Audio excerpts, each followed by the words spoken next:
जय हिंद दोस्तों। तो जैसा कि हमने आपसे वादा किया था कि 5 तारीख को हम हिस्ट्री का प्रैक्टिस सेट लेकर आएंगे जिसमें प्रीवियस ईयर क्वेश्चंस और साथ में कंटेंट भी होगा। तो उसी को ध्यान में रखते हुए आज की क्लास जो कि पहली क्लास है हम शुरू करते हैं। देखिए, अगर हम बात करें इतिहास की, भारत के इतिहास की, तो भारत के इतिहास को मुख्यतः 3 भागों में बांटा गया है, जिसमें सबसे पहला है प्राचीन भारत का इतिहास, फिर मध्यकालीन भारत का इतिहास और तीसरा है आधुनिक भारत का इतिहास। तो आज हम प्राचीन भारत के इतिहास से शुरुआत करेंगे। तो करते हैं आज के सेशन की शुरुआत। देखिए,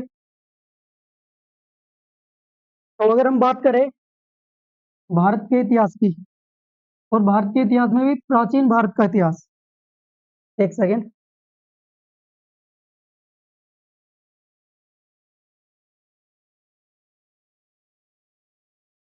प्राचीन भारत यानी ancient India. Ancient India, ancient India या प्राचीन भारत के इतिहास को 3 भागों में बांटा गया, जिसमें सबसे पहला है प्रागैतिहासिक काल, दूसरा है आद्य ऐतिहासिक काल और तीसरा है ऐतिहासिक काल। तो देखते हैं तीनों को एक एक करके। सबसे पहला है प्रागैतिहासिक काल। प्रागैतिहासिक काल, या जिसे इंग्लिश में कहते हैं प्रोटो हिस्ट्री, ठीक है। इसके बाद नंबर 2 आद्य ऐतिहासिक काल। आद्य ऐतिहासिक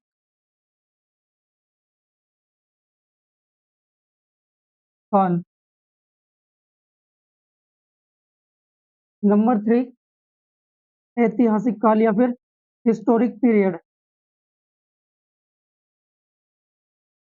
ऐतिहासिक काल, देखिए, प्रागैतिहासिक काल, आद्य ऐतिहासिक काल और ऐतिहासिक काल। तो सबसे पहले आज हम बात करेंगे प्रागैतिहासिक काल की। देखिए, प्रागैतिहासिक काल की अगर हम बात करें तो देखेंगे, देखिए, प्राचीन भारत के इतिहास में हम बात करेंगे प्रागैतिहासिक काल की। और अगर हम बात करें प्रागैतिहासिक काल, आद्य ऐतिहासिक काल, ऐतिहासिक काल, इनमें क्या अंतर है थोड़ा थोड़ा देख लेते हैं। देखिए, अगर हम बात करें साक्ष्यों की, या फिर हमें इसके जैसे प्रागैतिहासिक काल है, इसमें कौन कौन से हमारे पास साक्ष्य हैं। जैसे इसमें हमें पुरातात्विक साक्ष्य हमारे पास है, लेकिन इसमें कोई लिखित साक्ष्य नहीं मिले। इसके साथ ही जैसे अगर हम बात करें आद्य ऐतिहासिक काल की, इसमें हमें हमारे पास साक्ष्य है, पुरातात्विक साक्ष्य है और लिखित साक्ष्य भी है, लेकिन लिखित साक्ष्य जितने भी है उनको पढ़ा नहीं गया। जैसे आपने सुना होगा सिंधु घाटी की सभ्यता में जितने भी टेक्स्ट मिले हैं अभी तक उनको पढ़ा नहीं गया। इसी के साथ अब हम बात करते हैं ऐतिहासिक काल की। ऐतिहासिक यानी हिस्टोरिक पीरियड, इसमें हमारे पास जो भी साक्ष्य मिले हैं और साथ साथ और इसमें लिखित साक्ष्य मिले हैं, उनको सबको पढ़ भी लिया गया है। इसी के साथ अब हम बात करते हैं सबसे पहले प्रागैतिहासिक काल की। देखिए, प्रागैतिहासिक काल को भी आगे जाके 3 भागों में बांटा गया है, जिसमें सबसे पहला है पूरा पाषाण काल, और इसके बाद है मध्य पाषाण काल, और इसके बाद तीसरा जो है वो है नवपाषाण काल, ठीक है। इनको हम इंग्लिश में अगर बात करें, पूरा पाषाण काल को पैलियोलिथिक एज, और दूसरा मध्य पाषाण काल यानी मेसोलिथिक एज, और तीसरा नवपाषाण काल यानी नियोलिथिक एज। अब हम बात करते हैं, देखिए, जो पूरा पाषाण काल है उसकी जो अवधि है उसके बारे में बहुत मतलब डाउट है कि ये कब शुरू हुआ और इसका जो है शुरुआत कब से हुई। तो अगर इसकी हम बात करें, जैसे लगभग 5 लाख साल। वैसे इसका कोई अनिश्चित समय नहीं है जब से शुरू हुआ, क्योंकि इसके बारे में हमें जानकारी नहीं है। तो लगभग इसमें हम इसको अनंत कह सकते हैं, अनंत यानी, या फिर अनंत की जगह हम इसको एक नाम दे सकते हैं, जैसे अनिश्चित काल।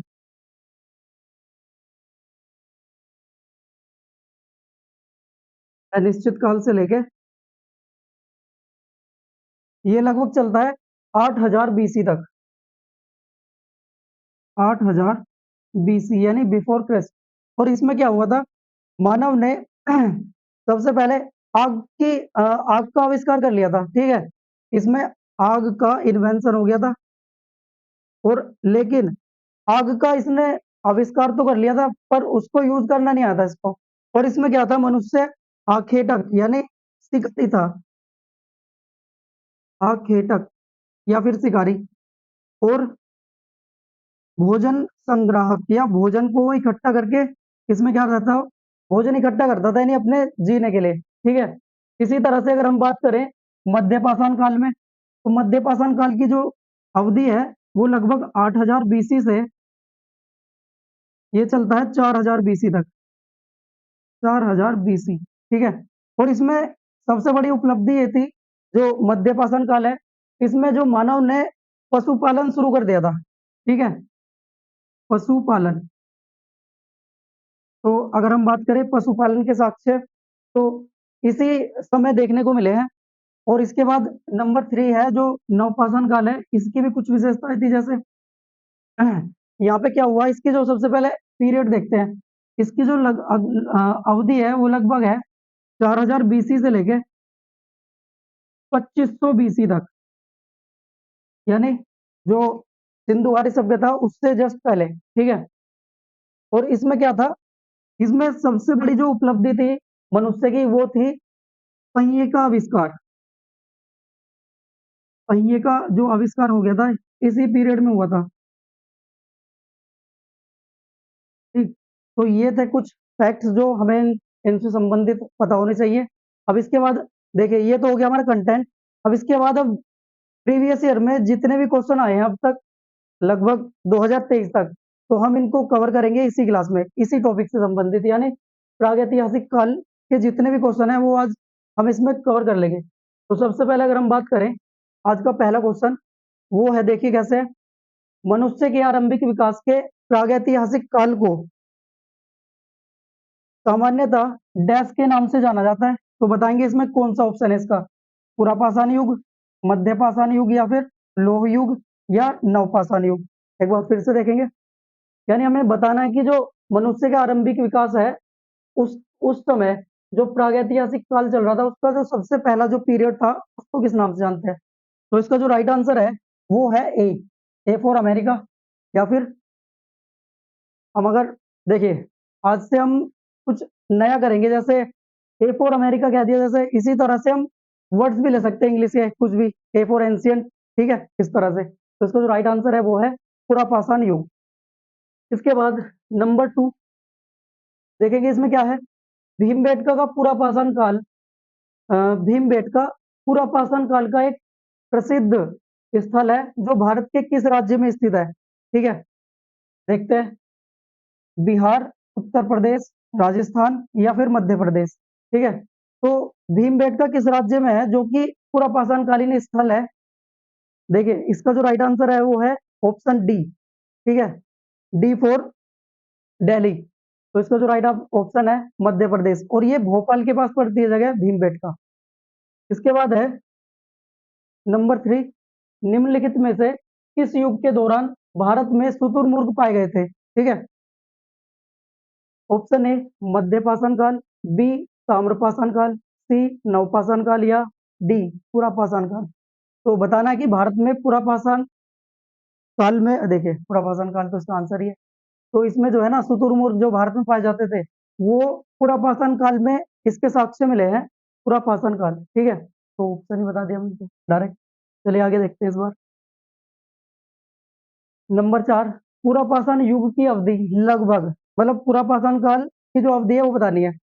पुरापाषाण युग की अवधि लगभग डैश वर्ष पूर्व से डैश वर्ष पूर्व तक मानी जाती है। अब दिए गए ऑप्शंस के अनुसार हमें चलना है। अब जो हमने देखा था वहां नहीं, अब सिर्फ जो ऑप्शन दे रखे हैं उनके अनुसार। देखिए ऑप्शन ए है 5 लाख बीसी से लेके 10,000 बीसी। ऑप्शन बी 17,000 बीसी से लेके 12,000 बीसी। इसी तरह 12,000 बीसी से 10,000 बीसी, और 10,000 बीसी से लेके 7,000 बीसी। तो बताना है कि इसका राइट ऑप्शन कौन सा होगा। पूरा पाषाण काल का जो अकॉर्डिंग टू ऑप्शंस जो राइट ऑप्शन होगा वो है ऑप्शन नंबर ए। इसमें है 5 लाख बीसी से लेके 10,000 बीसी, ठीक है। इसके बाद जो नेक्स्ट क्वेश्चन है के बारे में बात करें तो क्या कह रहा है, देखिए मध्य पाषाण युग की अवधि लगभग डैश वर्ष पूर्व से लेके डैश वर्ष पूर्व तक मानी जाती है। तो बताएंगे इसमें से कौन सा आंसर है। ए 14,000 बीसी से लेके 10,000 बीसी, बी 17,000 बीसी से 12,000 बीसी, डी 12,000 बीसी से लेके 10,000 बीसी, या फिर डी 10,000 बीसी से लेके 7,000 बीसी। तो एक बार देखेंगे कौन सा इसका आंसर होगा। तो इसका जो राइट ऑप्शन होगा वो according to option option number D होगा, 10,000 बीसी से लेकर 7,000 बीसी। वैसे हम जिसमें अभी हमने देखा था वो था 8,000 बीसी से लेकर लगभग 4,000 बीसी। तो अकॉर्डिंग टू ऑप्शन चलना है, देख के जो भी दिया है हमें तो वो इसी के आसपास है, ठीक है, अप्रोक्स में इसी को मान सकते हैं हम। इसके बाद अगला क्वेश्चन देखेंगे, नंबर 6। अब देखिए क्या कह रहा है, माइक्रोलिथ डैश का इस्तेमाल प्रारंभिक मनुष्य द्वारा किया जाता था। यानी ये जो माइक्रोलिथ है ये किसके लिए प्रयोग किया जाता था, सिक्के के लिए, पत्थर के औजारों के लिए, कपड़े, या फिर मिट्टी के बर्तन। तो दिए गए ऑप्शंस में से इसका जो राइट ऑप्शन होगा, देखिए सिक्के से ये संबंधित नहीं है, ये है पत्थर के औजार। यानी जो माइक्रोलिथ है वो पत्थरों के औजारों के लिए यूज होता था मध्य पाषाण काल में। इसके बाद जो अगला ऑप्शन है, सॉरी ऑप्शन नहीं क्वेश्चन, निम्नलिखित में से कौन भारत में पुरातात्विक महत्व का एक पूरा पाषाणकालीन स्थल है, ठीक है। बताएंगे, चिरांद, बुर्जहोम, कुसंगी, या फिर मेहरगढ़। ठीक है, इसमें जो राइट ऑप्शन होगा इसका, देखिए पूरा पाषाणकालीन स्थल इसमें से है हुंसगी, ठीक। तो देखिए ये बुर्जहोम जो है ये नवपाषाणकालीन स्थल है, लेकिन जो ये हुंसगी है ये है पूरा पाषाणकालीन स्थल, और ये पड़ता है कर्नाटक में, ठीक है। कहाँ पड़ता है, कर्नाटक।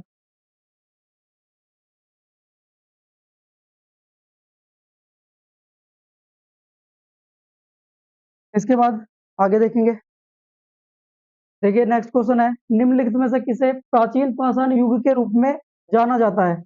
यानी प्राचीन पाषाण युग के रूप में किसे जाना जाता है, दिए गए ऑप्शन में से देखेंगे। सबसे पहला है मध्य पाषाण युग, नवपाषाण युग, पुरा पाषाण युग, या फिर निम्नलिखित में से मतलब उपरोक्त में से कोई नहीं, सॉरी उपरोक्त में से एक से अधिक, ठीक है। तो ये तो ऑप्शन वैसे ही देखने से गलत हो रहा है क्योंकि ये सभी अलग अलग हैं। तो बताएंगे, देखिए प्राचीन पाषाण युग जो होगा, यानी पाषाण युग में भी सबसे पुराना वाला वो कौन सा होगा, देखेंगे। देखिए मध्य पाषाण ये तो पुरा पाषाण के बाद था, तो जो सबसे प्राचीन होता है ना वो है पुरा पाषाण युग, या फिर पैलियोलिथिक एज, ठीक है। इसके बाद नंबर 9, निम्नलिखित में से किस काल में भारत में शुतुरमुर्ग पाए गए। तो ये क्वेश्चन रिपीट हो गया फिर से, ठीक है। तो ये हमने कर लिया, किस काल में पाए गए थे, पूरा पाषाण काल में। इसके बाद है नेक्स्ट, देखिए 10वां क्वेश्चन है, पाषाण युग के निम्नलिखित में से किस काल में सबसे पहले जानवरों को पालतू बनाया गया। यानी आसान भाषा में कहें तो जानवरों को अगर पालतू बनाया गया है किस काल में बनाया गया। तो देखेंगे, पूरा पाषाण काल, मध्य पाषाण काल, नव पाषाण काल, या फिर ताम्र पाषाण काल। तो इसका जो राइट ऑप्शन होगा, देखिए मध्य पाषाण काल।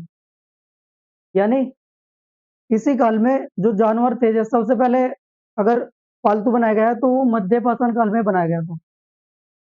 इसके बाद आगे देखेंगे, निम्नलिखित में से कौन सा प्राचीन स्थल भारत में स्थित है। तो दिए गए ऑप्शंस में बताना कि प्राचीन स्थल है जो भारत में स्थित है। हुंसगी भारत में स्थित नहीं है, ठीक है। इस पे ध्यान देंगे, ये मैंने छोड़ दिया अभी, मतलब मिस हो गया। तो इसी तरह की गलतियां होती है एग्जाम्स में। तो बताना है कि प्राचीन स्थल जो भारत में स्थित है वो कौन सा नहीं है, हुंसगी, अल्लूर, इनामगांव, या फिर मेहरगढ़। तो इनमें से ये जो ऊपर वाले तीन है ये तो भारत में ही है, हुंसगी कर्नाटक में है। और इसी तरह से अगर हम बात करें डी की, मेहरगढ़, तो ये भारत में नहीं है, ये है बलूचिस्तान में, ठीक। मेहरगढ़ बलूचिस्तान में है, जहाँ से मतलब जो बहुत ही इंपॉर्टेंट प्लेस है अगर हम बात करें प्राचीन भारत के इतिहास में। ये जो है पुरा पाषाण काल से लेके सिंधु घाटी सभ्यता तक इसके अवशेष हमें मिलते हैं, ठीक है। इसके बाद अगला देखिए ये क्या कह रहा है, पुरा पाषाण काल के लोगों का मुख्य व्यवसाय। क्या था, यानी पुनर्पाषाण काल में मानव क्या करता था या उसका मुख्य व्यवसाय क्या था। तो दिए गए ऑप्शंस में से उसका आंसर होगा, देखिए क्या है। शिकार करता था वो, खेती, पशुपालन या उपरोक्त में से एक से अधिक। ठीक है, तो इसका जो राइट ऑप्शन होगा, देखिए पुनर्पाषाण काल में जो मनुष्य था वो शिकार करता था और सिर्फ खाने की तलाश में इधर उधर भटकता था। तो इसका जो राइट ऑप्शन है वो है शिकार करना। ठीक, इसके बाद अगला प्रश्न है, किस प्रकार के मेगालिथ या कब्र या स्मारक भी बोलते हैं इसको, किस प्रकार के मेगालिथ में पत्थर के टुकड़े कब्र के चारों ओर गोलाकार आकार में व्यवस्थित किए गए थे, बताना इनमें से। देखिए, देखिए भारत की सभ्यता इतिहास में निम्नलिखित में से किसे नवपाषाण युग के नाम से जाना जाता है। ठीक, नवपाषाण युग के नाम से किसे जाना जाता है दिए गए ऑप्शन में से। तो देखिए एक बार इसे इंग्लिश में और देख लेते हैं। In the civilizational history of India which of the following is also known as neolithic age. देखिए यहाँ क्या कह रहा था, नवपाषाण युग, और इंग्लिश में क्या कह रहा है ये, नियोलिथिक एज। अब पढ़ते हैं क्वेश्चन ऑप्शन को। ऑप्शन ए है हैप्पी पैलियोलिथिक, बी मध्य पाषाण, और सी पाषाण काल, और डी है नियोलिथिक। देखिए ऑप्शन सीधे मैच कर रहा है यहाँ पे, इसलिए मैंने इस पर ज्यादा ध्यान दिया था। तो नवपाषाण युग को हम नियोलिथिक एज भी कहते हैं, क्योंकि ये इंग्लिश में नाम दिया है इसमें, और इंग्लिश में सेम वैसे ही मैच कर गया है। इसके बाद अगला प्रश्न है, एक सेल्ट, एक सेल्ट नवपाषाण काल का डैश है। मतलब सेल्ट क्या होता है, अगर हम बात करें सेल्ट की, तो ये सेल्ट होता क्या है इसके बारे में पूछ रहा हो। एक मकबरा है, एक घर, या फिर एक औजार, और एक कलश। बताएंगे इसमें कौन सा ऑप्शन ठीक होगा। तो ये जो होता है, देखिए सेल्ट होता है एक प्रकार का औजार था, ये जो प्राचीन भारत में या फिर पाषाण काल में इसका यूज करते थे। तो ये है एक औजार, सेल्ट। ठीक है, और इसका यूज होता था नवपाषाण काल में। इसके बाद अगला प्रश्न है, ऊपरी पुरापाषाण चरण में मानव द्वारा उपयोग की जाने वाली गुफा या चट्टान आश्रय का नाम बताएं। यानी जो गुफा है उसका नाम पूछ रहा है सीधे सीधे, कौन सी गुफा है इनमें से जो ऊपरी पुरापाषाण काल में यूज होती थी। भीमबेटका शैलाश्रय, अजंता, अजंता की गुफाएं, और एलोरा की गुफाएं। दूसरा है तीसरा है बोरा गुफाएं, और डी है उपरोक्त में से एक से अधिक। ठीक है, तो बताना है कि इसमें राइट ऑप्शन कौन सा है। तो पूरा पाषाण काल में देखिए, और वो भी ऊपरी यानी अपर, अपर पूरा पाषाण काल या अपर पैलियोलिथिक एज में जो इसमें यूज होती थी वो है भीमबेटका की गुफाएं, जिसके बारे में हमने बताया था कहाँ पाई जाती है, भोपाल के पास भीमबेटका नामक स्थान पे। और उसी के नाम पे इन गुफाओं का नाम है भीमबेटका। और देखिए सेल का मतलब होता है चट्टान, चट्टान। तो ये चट्टान की गुफाएं हैं, आश्रय यानी गुफाएं, जो कहाँ है, भीमबेटका में। इसके बाद, और ये लास्ट क्वेश्चन है आज का, होमो इरेक्टस की खोपड़ी निम्नलिखित में से किस प्रागैतिहासिक भारतीय स्थल में पाई गई थी। ठीक है, the skull of homo erectus was found in which of the following pre historic Indian site. ठीक है, बताएंगे। ऑप्शन ए है पंचमढ़ी, हथनोरा, पटना, या फिर संगनकल्लू। तो इसका जो राइट ऑप्शन होगा, ऑप्शन नंबर बी, यानी बी फॉर बॉम्बे, हथनोरा। ठीक है, तो आज की क्लास में जो लास्ट ऑप्शन, लास्ट क्वेश्चन था वो ये था। इसके बाद हम मिलेंगे नेक्स्ट टॉपिक के साथ अगली क्लास में। तो आप बताएंगे कमेंट करके हमारा सेशन कैसा लगा, और आप हमारे साथ जुड़िए और अपनी तैयारी को बेहतर कीजिए, क्योंकि अभी हमने जो ये है हिस्ट्री का प्रैक्टिस सेट शुरू किया है, और आपने अभी तक, आशा करता हूँ आपने मतलब अपना सिलेबस कंप्लीट किया होगा। तो सिलेबस जो आपने कंप्लीट किया उसको और बेहतर बनाने के लिए आप हमारे प्रैक्टिस सेट से जुड़िए। इसी तरह से हम ज्योग्राफी, पॉलिटी और अदर सब्जेक्ट के भी प्रैक्टिस सेट जल्दी लेकर आएंगे। मिलते हैं नेक्स्ट क्लास में। जय हिंद। हो गया।